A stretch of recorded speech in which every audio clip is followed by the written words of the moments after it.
अस्सलामुअलैकुम रहमतुल्लाहि व बरकातहू।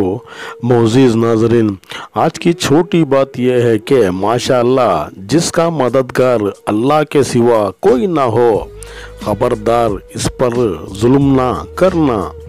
शुक्रिया मेरा चैनल देखने के लिए। आप इसे ज़्यादा से ज़्यादा सब्सक्राइब करें। कुछ अशर आपके सामने पेश करता हूँ, काबिल क़बूल हो। माशाअल्लाह।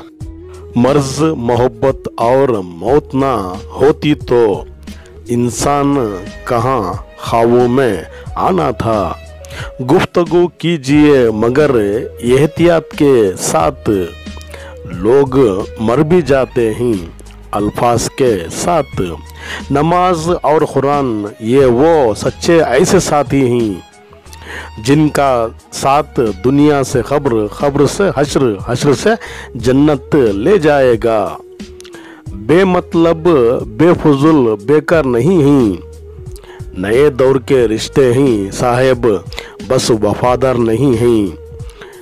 बेहतरीन सुकून यह है कि अल्लाह की इताअत पर खुश रहो। जिंदगी का कोई भरोसा नहीं, जिस कदर मुमकिन हो दूसरों के काम आया करो जिंदगी में।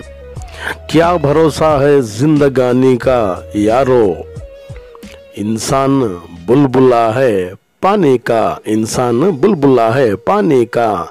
न जाने कौन सी शाम आखिरी होगी हमारी, न जाने कौन सी सुबह आखिरी होगी हमारी। अभी भी वक्त है, कर ले सदा कबूल, खुदा ही जाने कौन सी सांस आखिरी होगी हमारी। वही लोग अच्छे ही ज़माने में गालिब, आते ही काम दूसरों के ज़माने में। शुक्रिया, कल फिर मिलेंगे, तब तक के लिए अलविदा, अल्लाह हाफिज़। अस्सलामु अलैकुम रहमतुल्लाहि व बरकातहू।